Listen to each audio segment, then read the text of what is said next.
Hi, everybody. Welcome back to Better Together. Well, I mean, you know what? I think you were just describing a word, radtastic. We have a radtastic guest on today. Lisa Bilyeu is with us.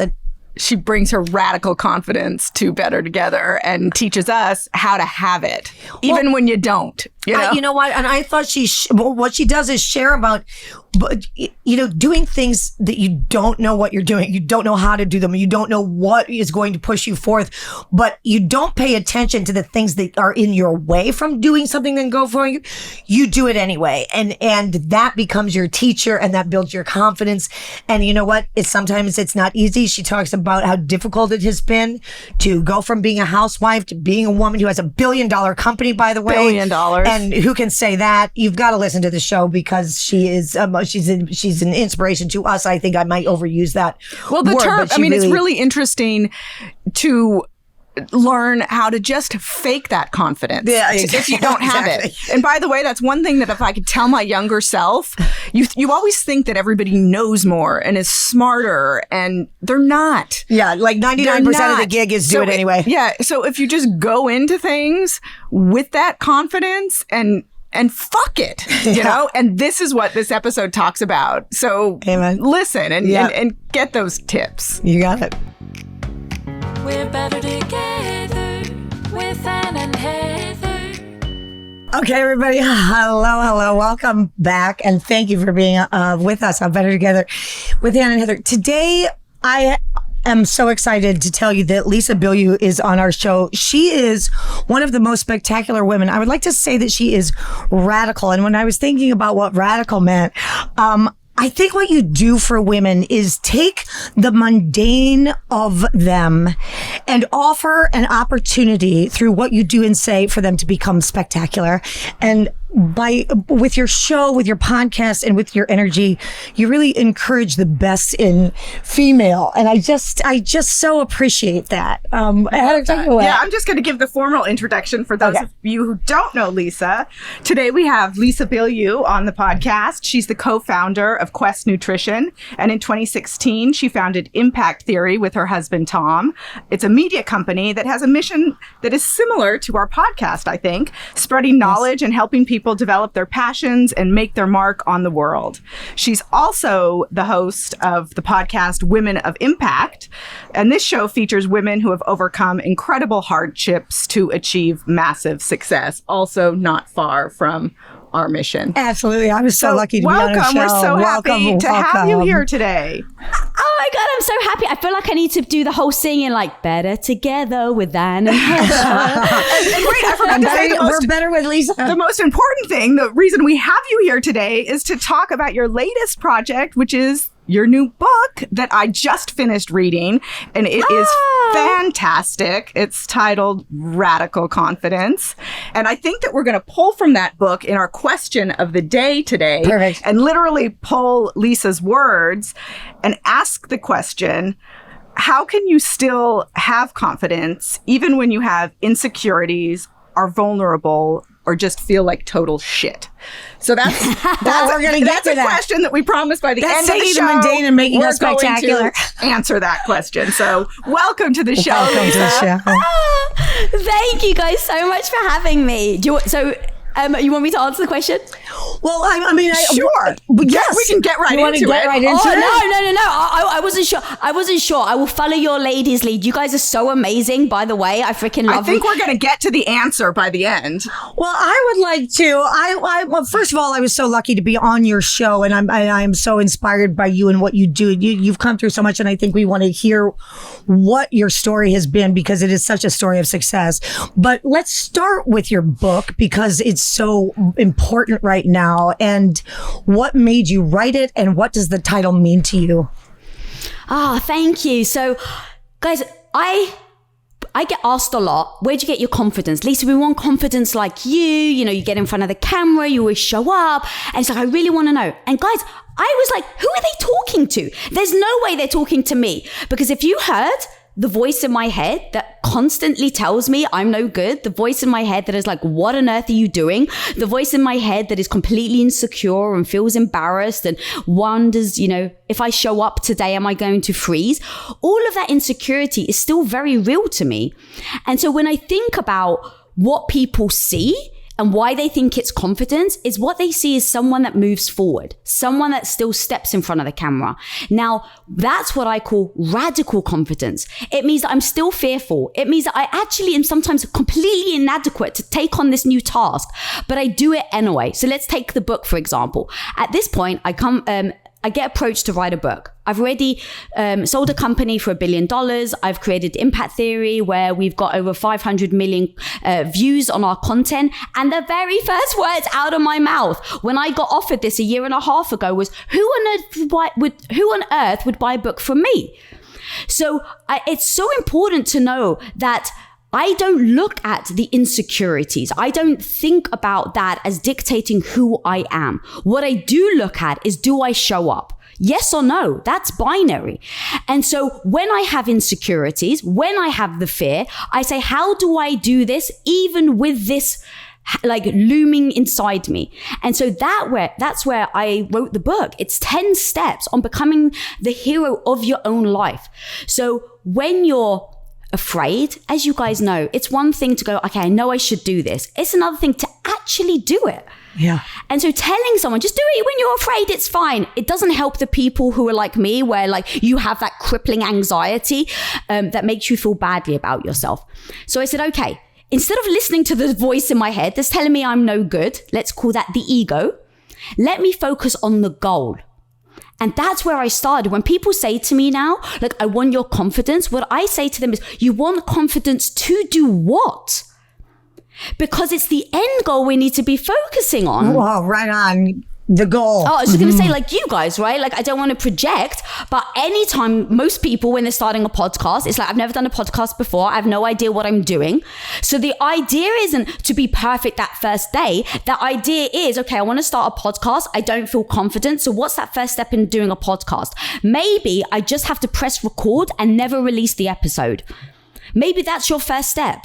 And that's how you eventually get to actually releasing a podcast. I think we did that. And that's amazing, yes, right? Be willing to fail. Be willing to make the mistake. If you're not willing to make the mistake and learn from it, we say the mistake is the messenger. Like, look at those things as learning abilities. But also, can we go back a little bit? You have $1 billion company.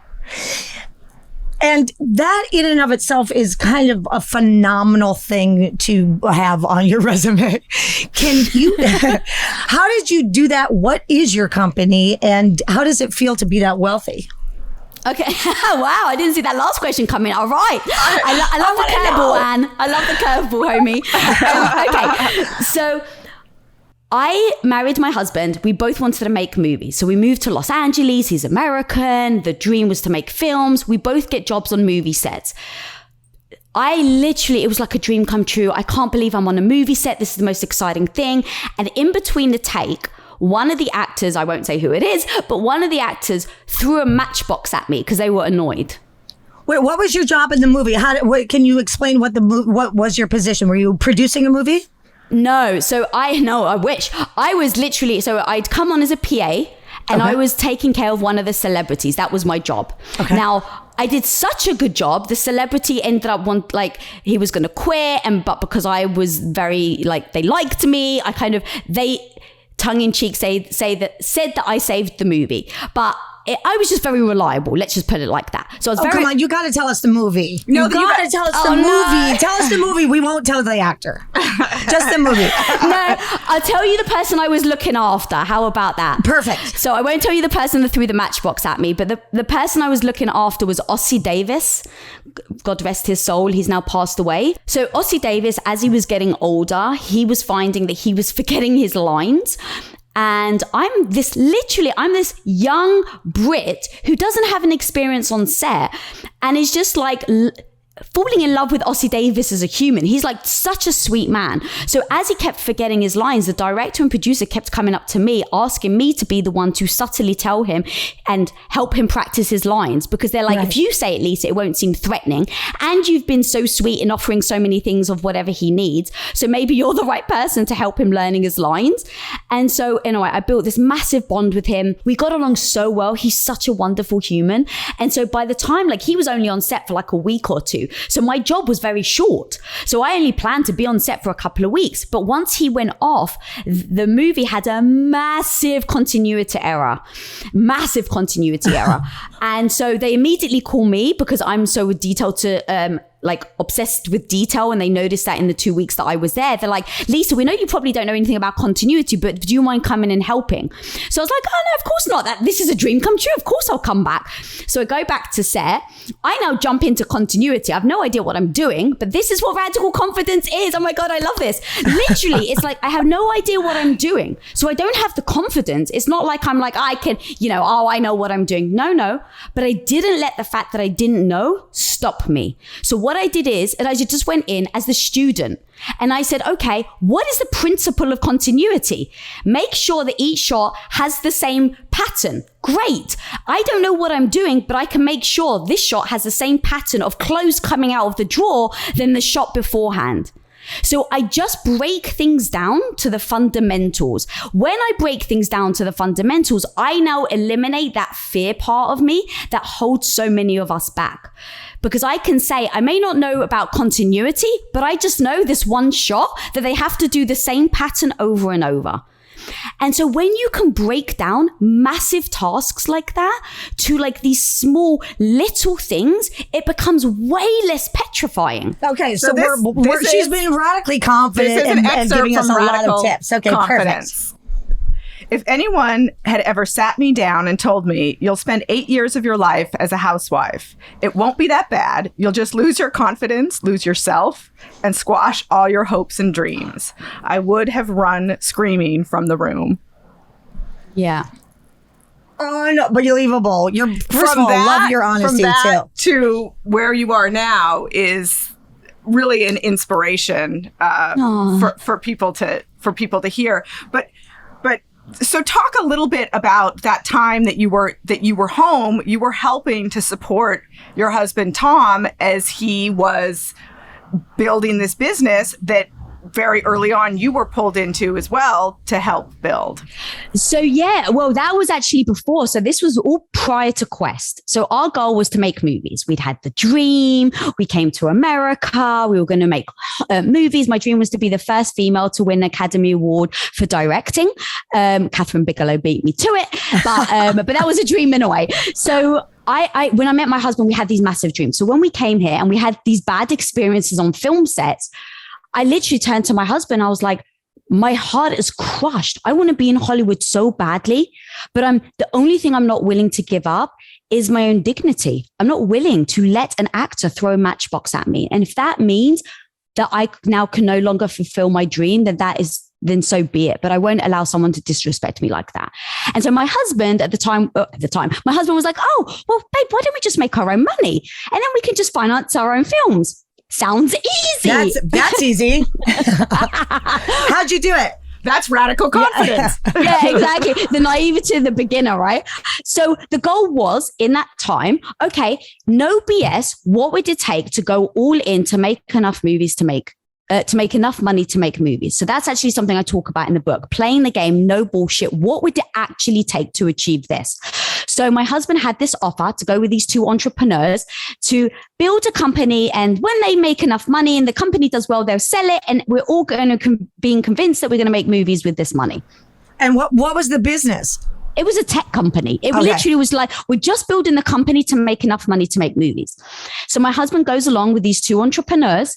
And so we played this game. And at the time, we said, okay, who's the most successful business person we know? And how do they live their life? Because if you look at someone, it's easy to say, oh my God, I want to be like Oprah. But then when you actually look at what Oprah has to deal with on a day-to-day, the reality of it is very different. So we said, okay, what is the reality of how one of the most successful people in business lives their lives? So we looked at Steve Jobs at the time.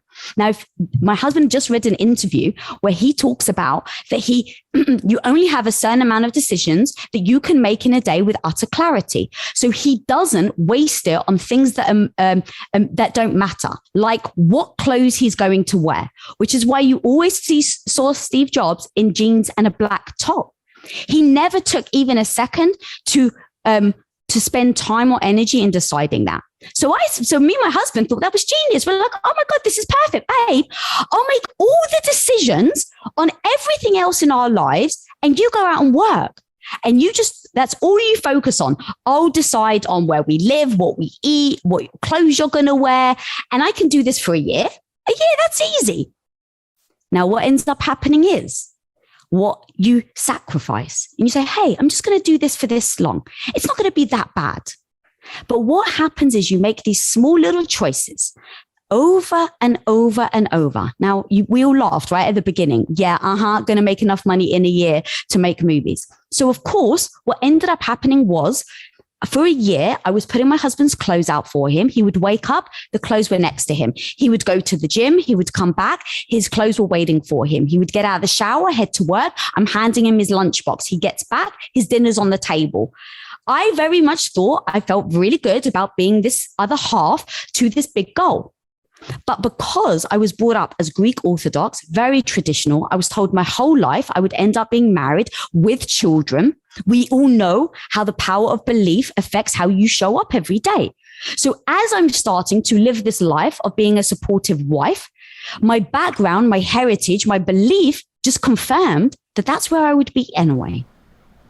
Was it fun for you at all? Did you enjoy that process with him? Or, I mean, it Not sounds like all. it was no. For the first year, though, so in fact, Anne, this is a great question, because how many times do we justify what we're doing and we find reasons for it to be exciting? We find reasons to have the joy. Now, sometimes that is wonderful because when it's gratitude, right? When you're in a moment of your life that things are really going badly, that you're not happy, having gratitude is beautiful. It reminds you of all the amazing things in your life that if you're becoming fixated on the negative, if you're becoming fixated and feeling like a victim, gratitude can pull you out in the most beautiful way. But in that same note, a year, 2 years later, 3 years later, using gratitude kept me there. Because every time I was unhappy, every time I realized I was losing my hopes, my dreams, my desires, every time my mind went to go there, that massive part of me was saying, who do you think you are, Lisa? You're so ungrateful. You're bored living a mundane life when you have a husband that loves you. You know how many people don't have a partner that love them? Oh, Lisa, sorry, you're bored and you have a roof over your head. You know how ungrateful you are when other people don't have it. So the gratitude piece that was keeping me to get energized and stay in line with my goals and my dreams and my desires started to not even force me, but it gave me a new perspective where I started to dismiss how unhappy I was. And now, how many people do we know where we dismiss our unhappiness because we think we shouldn't ask for more, we can't ask for more? How ungrateful are we? Huh. And what was the communication like with your husband during that? I mean, it seems like it was a system that you were in. And were you communicating about it or? No. And that's the thing. I wasn't. And when I look back and I think about why I wasn't communicating, that was me. That wasn't a him thing. It was, I didn't think that I had the right because I didn't feel like I was grateful. He was going out and working 12, 14 hours a day. And you didn't recognize that you were too. Right. No, exactly. 100%. And I think so much of a big part of anything we do is how we feel about the acts that we do. Yes. So right now, if there are people that are listening where it's like, oh my God, I love what I do. I love being a stay-at-home partner. I think that's beautiful. And the whole point of my message in the book is recognizing what life you want and not being held back by other people's expectations and your own expectations of what life's going to look like. So if you're listening right now and you're a businesswoman and you're a freaking entrepreneur and you've spent the last 10 years working your way up the ladder and you hate it and all you want to do is start a family, then that's what the book is about. It's not about becoming an entrepreneur. It's not about doing this one path that I went on. It's about what life do you want? What traps are keeping you where you are? And me just to be your biggest cheerleader and say, hey, look, you do deserve it. It's not going to be easy. Like, that's why I say the 10 no BS lessons. I'm not here to make you feel good about yourself. I'm here to actually tell you the real freaking hard truth of what it takes to get out of a life that doesn't serve you and start actually creating a life that makes you on fire.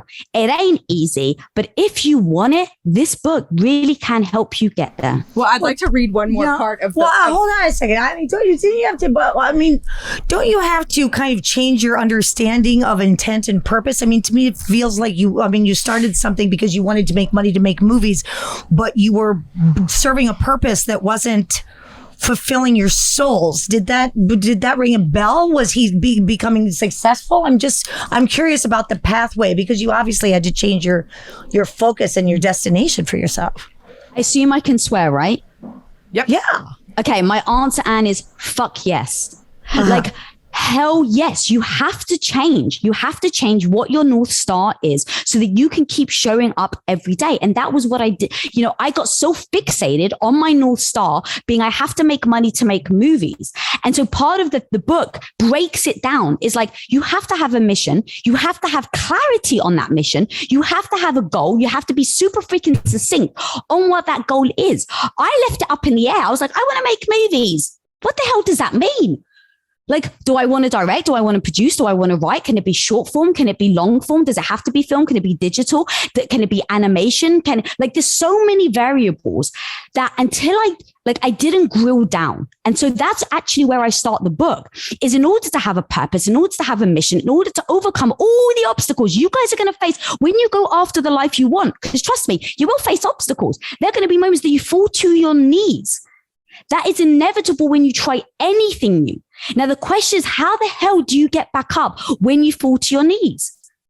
And that is exactly it, Anne, is that you need to reframe your purpose. You have to understand what your purpose is. You have to tie yourself to a mission. And if that isn't actually true to who you are, then you're not going to be able to go past it. And that was where I went from not having a mission, having a fleeting idea of what I wanted in life, realizing that didn't serve me, then being thrust into a growth company where I basically told my husband, I'm so fed up of chasing money. That's where it came to a head. 8 years later, I was profoundly unhappy. He was profoundly unhappy. I call it was like my own personal fight club, because like the first rule of the Bilyeu household was I wasn't allowed to ask him how his day was. And then the second rule of the Bilyeu household was I wasn't allowed to ask him how his day was, because he was so unhappy. And so in that moment, it was like, I don't care about money. I don't get all the things that you think you want in life. I was like, I don't give a shit.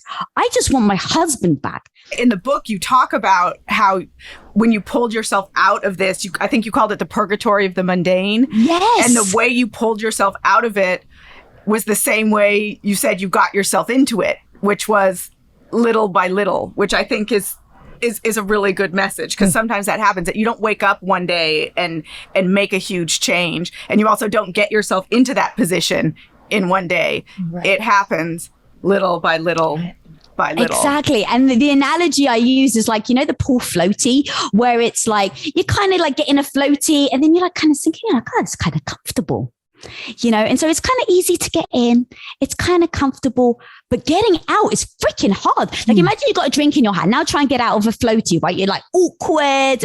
And so it's kind of like, I think of that as being life.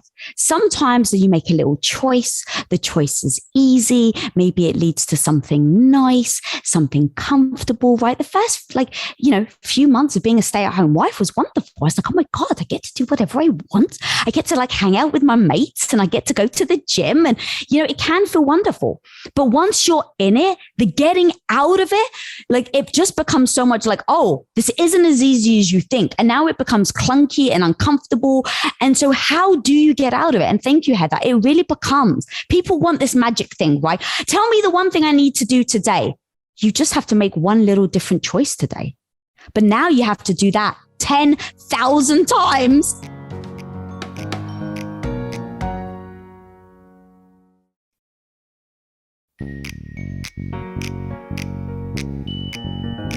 Did your husband lose the dream of the movies as was his company becoming successful? So you kind of both lost the dream together? So in the tech company, because he was so miserable, and I said, I just want my husband back. Like when I am so, I'm very clear of the orders of priorities in my life. My husband comes first, period. I've never been conflicted with that. So when after this 8 years, we had like a couple of $1 million in shares and equity in the tech company. Mm-hmm. And so my husband's like, you realize that we don't get this money if we quit, right? Like you have to cross the finish line in order to really see it through. And so we're not the type of people that's like, yes, we built it, give us the thing and we're bouncing. It's like, no, we really believed you have to cross the finish line. So we had that discussion. He's like, babe, if we quit now, then we don't cross the finish line. So these 8 years, we don't get a penny. And now here's the most powerful thing, Aunt Anne. Just because you've spent 8 years doesn't mean, I don't know if you guys play poker where people are just like, oh, well, I'm all in. You know, it's like, it's so heartbreaking that so many of us think like that. I've spent 8 years of my life miserable. So I want to spend more of my life miserable. Right. Like it got to the breaking point. And I think that that's what happened. We got to the breaking point. We were both like, actually, money doesn't matter. Like we just chased it for 8 years and we realized it doesn't matter. Like we're more unhappy now that we have more money. So we ended up saying, now we're going to quit and we're going to do and create a life predicated on passion and a mission. And that spark, my husband going in and quitting, his business partners realized they were unhappy too. So they then said, oh my God, Tom, we're unhappy too. So instead of quitting, let's pivot. Let's sell this tech company and use it predicated on something that is mission oriented. And that mission oriented for each of their individual, I don't want to speak for his business partners, but for me and my husband, it was predicated on something health related because my husband's mom and sister are morbidly obese. I grew up in a family where my mom was borderline anorexic. And then 15 years later, she swung and became morbidly obese. And so me and my husband, we can get up every day and fight for our parents, right? When it comes to the mission, I think it's Mother Teresa or something that said like, no one's going to get up and fight for everybody, but everyone will get up and fight for the one. It was something like that. So it's like, I want to create global impact. But when you need that moment of pull where you're really struggling, where you hit that obstacle, who are you actually fighting for? You have to tie your heart to it. And so for me and Tom, it was very easy to tie it to our family, to see that our mothers, that they're going to die early if they don't take care of their health. Like that's real shit right there. Yeah. So I was like, cool, let's work on doing something predicated on passion. But at this point, guys, I was still the supportive wife. So my husband comes home and he's like, all right, babe, we've all decided we're going to make a protein bar. And because right now you're the only person, the stay-at-home wife, in fact, his other wives were, the other partner's wives were, you can actually help. Now, being the traditional Greek wife, I was like, of course I'm going to help, babe. Because remember, at this point, after 8 years, I had changed my identity. And that's another thing. I changed my identity from being the person that was creating a dream with my husband to now being proud as the identity of being the person behind my husband. Right. So I come in, I'm like, oh, help. What do you need me to help you with, babe? And he's like, oh, it's just a small thing. Just ship some bars off the living room floor. You know, just when we rent a kitchen, we'll have knives and rolling pins and we'll just make some bars by hand. So I was like, oh, okay, I can help with that. Now, what we didn't expect is that Quest would grow at 57,000%. And so we went from 0 to $1 billion within 5 years. We were announced as the second fastest growing company in North America, the second fastest growing company. So it was like we were growing just such rapid growth that literally I went from shipping bars on my living room floor to being petrified, but our house was up for collateral. So if the company went under, we would lose the house. So every day I woke up not knowing what the hell I was doing. This is why I call it radical confidence. I didn't have the confidence to keep going.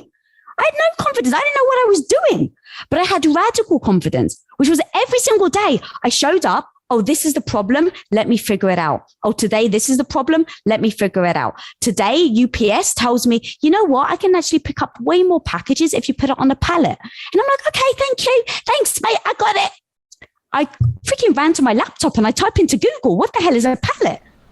I want to say something about that occurred to me when I was reading the book, because there's a balance between radical confidence and and you struggling with confidence, right? So I think that anybody else in that position might have been not willing to do all the work that you did and to tackle all the things that you did. And I don't know that the company would have been what it became if it wasn't for you having a lack of confidence combined with radical confidence, right? If that makes any sense. Do you know what I mean? Like, because you weren't too big for your britches and said, I'm not gonna, this is beneath me to figure out all this. I'm gonna do this. This needs to be done. I'm gonna do it, which takes a certain person to understand that. There are some people, and I think you talk later in the book that you had to give yourself a talking to, that when people came for a meeting, that you didn't offer them a cup of tea, that somebody else was going to do that you couldn't be the caretaker anymore for everybody, and you had to like really make yourself be the boss woman that you are. But early on, you needed to be that person that needed to get every single thing done because nobody else was going to take care of it. Yes, but I didn't feel, and that's the thing. Confidence to me is that you feel good about it, right? I didn't feel good about it. I didn't know what I was doing. And so in those moments where you're saying people won't necessarily do it, I just think that's what the book does, is it hopefully positions things of like, okay, well, this is your life. If you don't want to do it, don't do it. But now, having assessed in this moment, I can either face my ego and learn, or I can actually say, I don't want to do it. But what is the consequence of saying I don't want to do it? Okay, it means I don't get these bars out, which could potentially mean the company goes under. Okay, with no shame or judgment. Now, the great news is you've got those two parallels. You know what you're looking at. You're like, I can either lose my house, which is very possible. I'm choosing to if I don't learn this, or I freaking learn it. Like it becomes right. To me that binary, because I can't do it under emotion because I'm so scared and petrified. And that's why I come up with these strategies of like, when you're fearful, when you're insecure, when you have no idea what you're doing, and sometimes rightly so, your skill sets aren't equipped for what you're about to handle. In those moments, what do you do? And if you want to know how you go from being someone that's stuck for 8 years to where I am today, it's this. It's not about feeling good about yourself. And that's the thing, is that it's in these moments of a challenge. How do you ask yourself the question so that you can have clarity of what's more important? Because the truth is, in that moment, I have every right to say, you know what? This is too uncomfortable. I would rather lose my house. That's my decision. I mean, obviously not it's me and my husband's decision, but I don't want people to think that that isn't a valid choice. It is. Can I ask maybe about like I'm kind of dumbing out here, but how did this tech company go to be able to make like health bars? And were you involved in making the recipes, or they sold the tech company? They sold the tech company, I understand, but then you go into health bars because of the issues in your family, which was wonderful. Were you involved in that, but in the kind of creative, or did these guys just do it, or how did you get like stuck the with recipe? What do you mean? Well, yeah, I mean, it was born of a passion. From what I hear from you, like, it was born of a passion to help your family members, and then you were kind of put into a part of the company that wasn't about the creative of it, right? It was the distribution. I know, yeah. But I'm just, first of all, I don't understand how everybody just all of a sudden makes health bars, which is funny. But that was a passion of yours, and then you weren't a part of it. I'm just confused. No, it's a very important question. So here's the thing. When you're starting a company and people just like, how do you know? It's like, what is the thing that you need? Like, what is that thing that you need that actually doesn't exist? Because if you need something and it does exist, and now you're just competing with something that already exists. But right. For us and Tom's business partners, we were all really into the health space. And so all the business partners, their wives and me, we were all making our husbands like these handmade protein bars to take to work with them. So here they are all sitting there eating these handmade protein bars made by their wives. And so it's like, this is a need. Now, one of their wives was very much into the fitness industry, into the bodybuilding industry. So that's why I said everyone did it for their own passion and desire. So she loved making recipes. One of the other guys was really obsessed with like the nuance of biochemistry and how nutrition affects you. So everyone had their expertise. And I was just the wife helping out. My husband was the one who was the marketing genius. So they all had like their passion. And so for me, I was like, what am I willing to risk my house on? This thing that I believe in, because it's for my mom and health, I believe in putting that risk out there. But I didn't know what I was doing. I literally came in like, I'm going to help my husband. And so they were renting kitchens on the weekends. And so I literally was measuring ingredients where they were just like, oh, hey, can you measure 3 tubs of peanut butter at, 10 grams a tub? All right, cool. So here I am at home weighing the peanut butter. And, we would go there, we would make them with knives. And then because I was a stay-at-home wife, I was the one that had the time to ship them out. Now, the reason why I think maybe this is a part of the question, Anne, is it was a product that didn't exist. It was a product that we needed. And everyone was like, it can't be made. We had experts in the field. We had one person, very, very influential in the space, turn to us and say, there's 1,500 protein bars on the market right now. They need another protein bar like they need a hole in the head. Right. Now, why did we believe in it? Because we were bringing something new to the table. We weren't just replicating another bar. At the time, the only bars that existed, there were 2 types. There was one that was full of sugar and they like sprinkle protein powder on top, and they can technically on the label call it a protein bar, right? And that's just got a ton of sugar. It's not great for you. Then you got the protein bar B that actually is really good for you nutrition wise, but it tastes like garbage. It's like you need a glass of water next to you so that you can like take a bite and then drink, take a bite and then drink. So you were passionate about the product. You were passionate about that. Exactly. Part. Yes, exactly. And like the company was passionate. Everyone involved had their own mission. And so those elements to start a new company were what gave us that propelled forward so quickly. And then my husband, being the marketing genius, saw the potential of Facebook and the idea that we need to make the fans evangelists. They're the ones it's not about Quest Nutrition. And up until that point, a lot of companies were making it about themselves. Like, look how good our product is. And we weren't like that. We were like, look at this person that lost weight. How amazing are they? And that's where we started to build community. And that's how we grew so quickly. Did that kind of build you into your inspirational speak and how you talk now, that you were seeing people's lives changed? That was a very long journey. I was very much behind the scenes. I didn't feel good about myself. I was teased as a kid for my nose. I was bullied for my long Greek name. So I had a head brace. So I was picked on in school. So I definitely didn't have high self-esteem. I mean, to the point, I remember when I was 14 years old, I sneaked into my mum's room and like ripped up a photo of myself because it was from the side.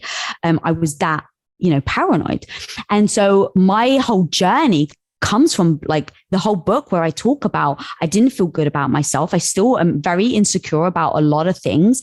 But that's okay. I no longer judge myself for it. I no longer think that how I feel and who I am today will it doesn't dictate who I can become. And so whenever I face something, whether it's behind the scenes or in front of the camera, I do just have this mindset that I've worked on for the last 10 years and that has gotten me through being this person that never felt good about themselves, that, was always behind the scenes, to now being able to step in front of the camera. And that really is that mindset shift of, oh, I don't know how to do it. Even now, I don't know how to do half the stuff I do. I don't know how to write a book. I wrote a book, but I've never written a book before. So I had no idea what I was doing. But I know that doesn't equate to that I'll never be able to learn to write a book. So that's the shift. In the book, you talk about a CEO who went from being like a single mother with $12 in her bank Lisa account. Nichols. Yes. And there was a quote in there that she said that blew you away, and it really impacted me too. It was something to the effect of, don't make me so incredible to let yourself off the hook. Yes. Which is like, wow, if you think about that, don't put me up there to let yourself off the hook. Huh. Because Lisa Nichols, I was still behind the scenes. I was executive producing our content at Quest. So I'd gone from the shipping department. We grew so quickly. I started to learn my skill sets. I started to attach my mission to actually saving people, helping people. So I had a very strong why. It went from losing the house to actually saving lives. That's a freaking powerful mission right there. So every day I'm doing that. We then grow more. I build out a studio. My husband has his show, and I'm sitting as the executive producer in the audience watching Lisa Nichols and my husband have this discussion. And I'm sitting there in the audience saying to myself, oh my God, there's not a dry eye in the house. She's so incredible. She's so motivating. Everyone's crying. Everyone's emotional. And I'm sitting there going, oh my God, she's so amazing. I could never do that. She's so amazing. I could never do that. I think I missed a beat. Where did the show come in? We went from Quest, and then your husband got a show. I just, for those who can't connect the dots. Thank you. Thank you, Anne. So we went from, okay, we understand the power of the body. Quest Nutrition, the protein bar, was really helping people on the body. But my mum was still morbidly obese. And every time I would talk to her, Mum, do you want help? Like, I can hire a chef for you? Because I want my mum to be around forever. And the answer she kept coming to, Anne, was, I can't, I'm too old. I can't, I'm too old. So we recognize, to truly help people make a shift in their life, it starts with the mind. People that were eating Quest bars were only doing it because they'd already made the shift that they believed they were good enough to pick up something that was healthy. What about all the millions of people in the world that don't believe in themselves? How the hell do you help them? Because right now we're sitting here saying we want to help people. Quest is now $1 billion company. We're saying we really want to help people, but there's this thing on the mind that we cannot ignore. And so really, we have to face ourselves. And we had to face and say, are we okay with pretending? Or do we actually say, no, true wellness means 360. You have to address the mind. So we made the decision. Yes, you have to address the mind. My heart is in content, right? I had a film degree. So we literally were like, there's this thing called Instagram. They kind of make videos, and like YouTube. Like, what if we made like a cooking show on YouTube? So that's where I went from, oh my God, now's my chance. So I went from shipping to I started building a studio inside of Quest. And so inside Quest, I have this 10,000 square foot. My first job is to build a set with a kitchen. I'm like, I don't freaking know how to build a set. I went to film school. They don't teach you that. They teach you how to like operate a camera and how to write scripts. So I had my radical confidence tool belt, which was, I know now that not knowing it doesn't mean I can't learn. So I put on my confidence tool belt. I went to first principles. What do I need for a kitchen set? I need a freaking kitchen. Who sells a kitchen? IKEA. Great. I'm going to IKEA. So I broke down that. And so my husband then said, babe, I think it's important. We need to do a show based on the mind. And that's where he said, I want to bring in people, incredible, successful people, and talk about the mind. So at Quest, I built a studio, a set with my husband, and we were bringing guests. So that's where the show came in. Got it. The more I hear you talk, the more it's really just about removing excuses. Right? It's about removing excuses, because you can come up with an excuse for why not to do so many things. Well, this may sound offensive, and I don't mean to, but I am really curious. The rise in power often, but when you talk about money, when we talk about $1 billion company, I know I personally am like, wait, what? How did that's first of all incredible, and you're talking about building confidence, and that has to be a part of the foundation, isn't it? I mean, I don't know many people who can say they have $1 billion company, but was that you're something like that? You have to be pretty confident if you have. I mean, $1 billion would make me confident. I mean, once you got to your first million, and then you 2, and then 10, and then 100.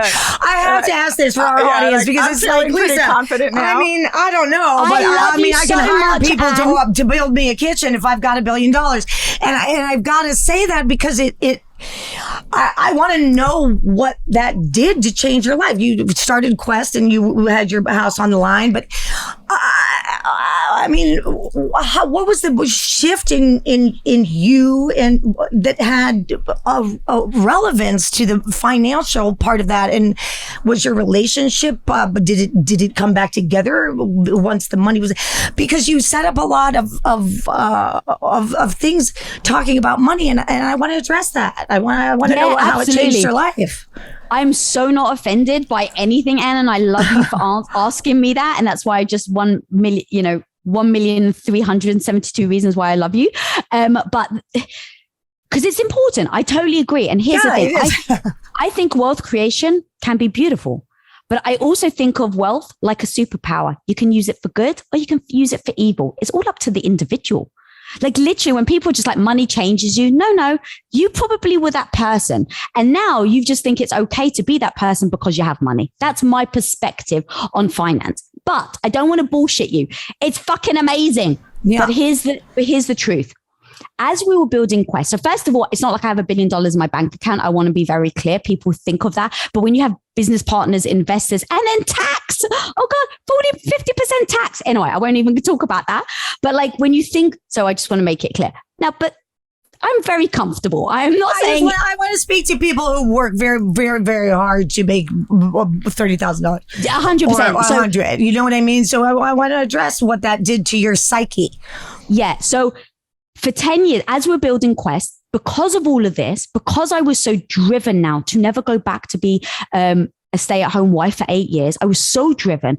I didn't stop for even a second. I thought, and I kind of make a joke in this in the book, that for every hour I was on my grind, I could cash it in for a validation point. Right? How many of us are like, oh, I'm working so hard, right? Because you think that you get your validation, your worth for that. So what I was doing is I was working so hard. I was working 15, 16, 18 hours a day, every single day. I didn't give myself a break. Now, Quest gets announced as $1 billion company. At the time, it's on paper $1 billion company, but me and my husband are still driving our Ford Focus that had a hole in the exhaust that when you go over 60 miles an hour, the steering wheel rattles. So like with any company, unless you actually sell it, all you have is what you either take out of it or your salary. So what we were doing, we realized, just like any business, sadly, we saw with COVID, that things can change like that. So what we all decided collectively with the business partners is we would sell a very small piece of the company. That way, God forbid, right, someone chokes on the bar or you give them food poisoning. I mean, there's so many different things that could happen.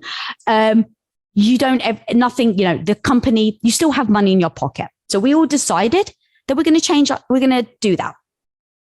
So now that's still a very significant amount. We sold like 9%, right? You can do the math. It's a very significant amount. So me and my husband, it's like a dream come true. We've been dreaming about this on all the hard days where you literally are putting every penny into it. You don't have a pen. I wasn't going to Starbucks because I didn't want to spend $3 because it was $3 we didn't have. And it got to the point where I was missing out on hanging out with my friends so much. I was taking home filtered coffee to Starbucks so I could hang out with my mates. So just to give people an idea of how penny pinching I was back then. So then you've now got the opportunity to sell a small piece of the company.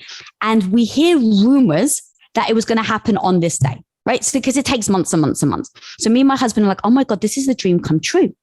Like we've been driving around Beverly Hills on all those really bad nights in our ghetto car that like is literally rattling. All those hard nights, we were driving around Beverly Hills saying one day we're going to get that house, like holding on to the dream. And here we are, we're pressing like on our phone and our bank account, refresh. Because it literally was like 1 minute, it's just the money's going to hit your account. And it does. It hits your freaking account. And it feels as good as you think it will. I just got chills. But here's the thing, guys. For 5 minutes, it was like, then my husband gets up and I'm like, oh, babe, where are you going? He goes, oh, I'm going back to work. We're still trying to impact people. And I was like, you're right. So we literally we got back in the car. We go to work. I only tell Did you drive my through mom, Starbucks? No sex? Yeah. No Starbucks? There was no Starbucks. There was no sex because it was like we had so tied at that stage in our lives to the mission because the success wasn't guaranteed. The success is never guaranteed. So over the years, when we were struggling, I really believed in why I was doing it. And so we go to work. The money's still amazing. I don't want to lie. But we go to work. I didn't tell anyone. I told my family. We all celebrated over the phone, whatever. And we still go to work. And we spend the whole day at work. Like no one would have guessed. Like literally, you could ask anyone. No one would have realized what day that happened because we were so tied to the mission. Now, of course, again, I'm not going to bullshit anyone. Afterwards, after the day was over, my husband took me to Cartier. So, of course, I enjoyed it. Now, the important thing is we then got the house of our dreams. So this whole time while we're driving around saying one day when the dream comes true, the dream actually comes true. Now, I'm such an emotional person that I want to tie a dream to an emotion because it's like, how are you going to feel when something happens? So I used to joke with my husband that, babe, one day when we have enough money to buy a house in Beverly Hills, I was like, I want a waterfall. I want to do one of those hip hop 90s music videos. I'm going to twerk to you. I'm going to pour Dom Perignon down my body and I'm going to do it under a waterfall. That was a dream. It wasn't even just like, I want a house with however many bedrooms. I was like, I want to twerk in front of a waterfall because that was the hip hop vision 90s girl that I had, in my head. That takes confidence. Can we scroll back in your Instagram and find that? Yeah. Well, here's the thing. So we actually get the house. We actually get the waterfall. I'm actually standing there in the waterfall, bottle of Dom Perignon in my hand. My husband's got the camera and I take a swig. Now, remember how I said I worked 16, 18 hours a day, nonstop, no breaks for 10 years? That does something to your health. And I was ignoring it. And every step, year after year, I was ignoring all the gut issues I had. I was ignoring that I slowly couldn't eat or digest food. I started to ignore that I was having brain fog. I ignored it all, guys, because I thought I had to keep working to get the validation. And of all cliches, guys, on this day, this very day that I'm standing there with a bottle of champagne, my body just gave up. It literally just like I say in the book, it like as if it like pulled the emergency ripcord. And it felt like the only way I can explain it is like my gut like exploded. And from that, literally to the point where I was like, babe, I got to go. Sorry, babe, I got to run to the restroom. Because I was like, I literally had no idea what was happening. I couldn't breathe. My stomach was excruciating. And I tried to hide it from my husband because I didn't want to ruin the party. I didn't want, not the party, but like our celebration. That was 6 years ago. I am still trying to recover. So the worst thing. What was it? What is it? So for a whole year, I had no idea. I couldn't eat. I could eat like 4 or 5 ingredients. I could eat beef, lamb, chicken, salt, and coconut oil. And that's all I can eat. So I was 20 pounds lighter than I was now. My hair was falling out from malnutrition. I couldn't even eat our own product. So now here I am. I couldn't eat our own product. And we own one of the largest freaking nutrition companies fastest growing nutrition companies in the world. I was embarrassed. I was ashamed. I hid it all. I didn't tell anyone. I couldn't wear a bra. I couldn't stand up for longer than 5 minutes at a time. Now imagine what that does to your self-esteem. Your relationship. I love feeling sexy for my husband. I didn't, I couldn't even stand up, let alone allow him to touch me. For over a year, I struggled with intense, crippling health issues. It was like your body knew the moment you could relax.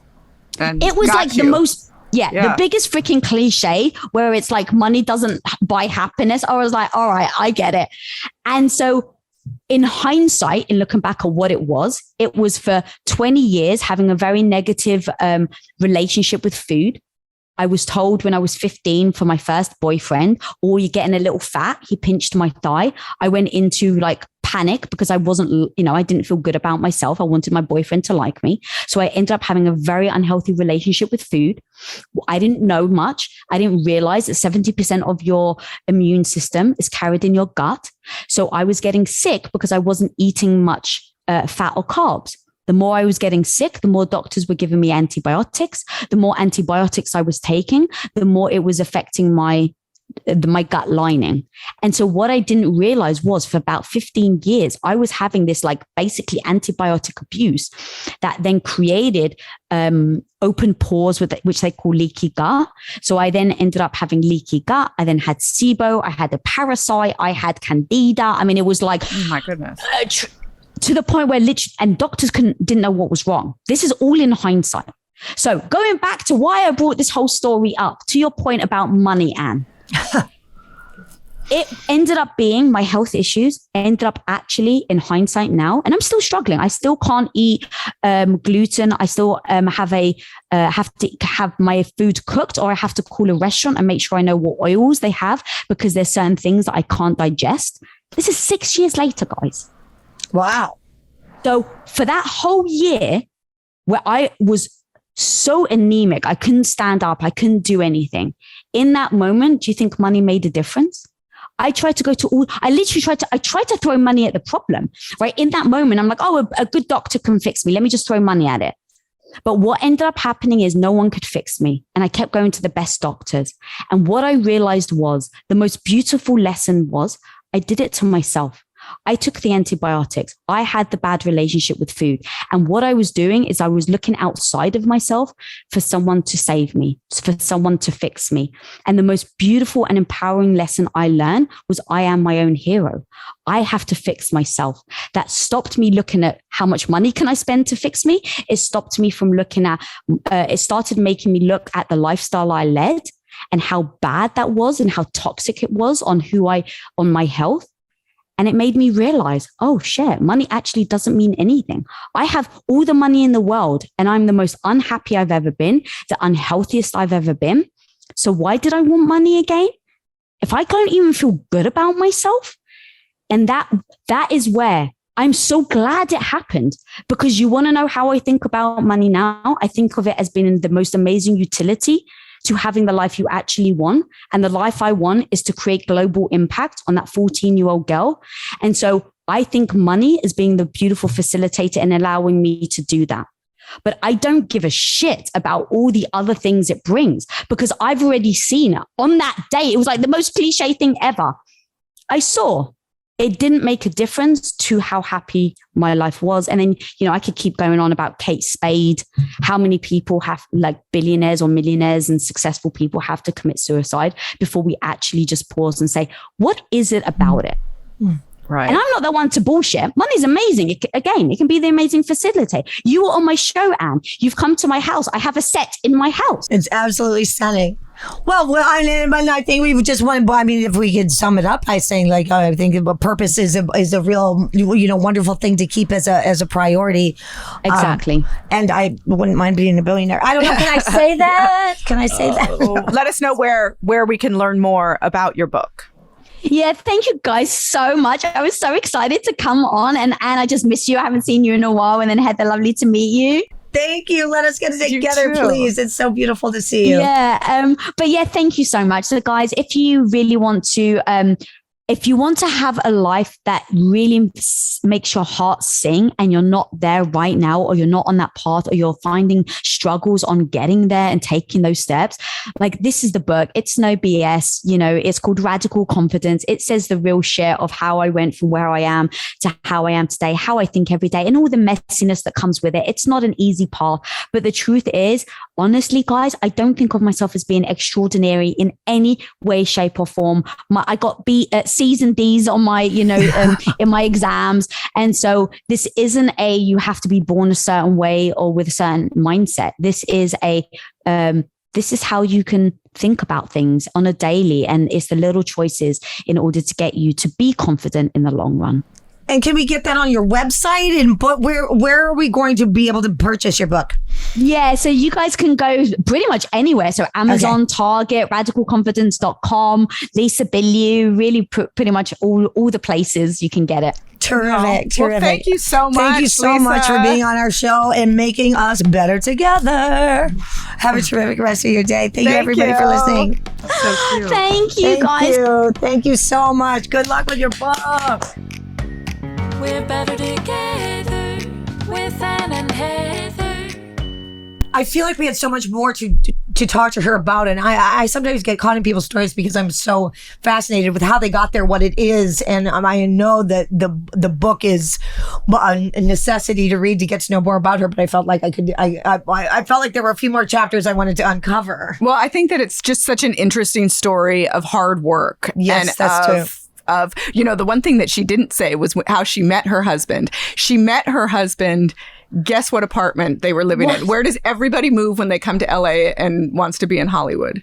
The Oakwood. The Oakwood. I was trying to think of it. They met at the Oakwood. That is so funny. It's like a hookup place, and it's also, I also think it's fascinating that she started at the Oakwood. They wanted to be in the film industry. Then you go after money. I think the conversation about what money does in our lives and also how it shifts and what it does to us when we're not being healthy about what that need is, but that you can change where you go. We aren't a person who has to say, well, this is what I want to do for the rest of my life.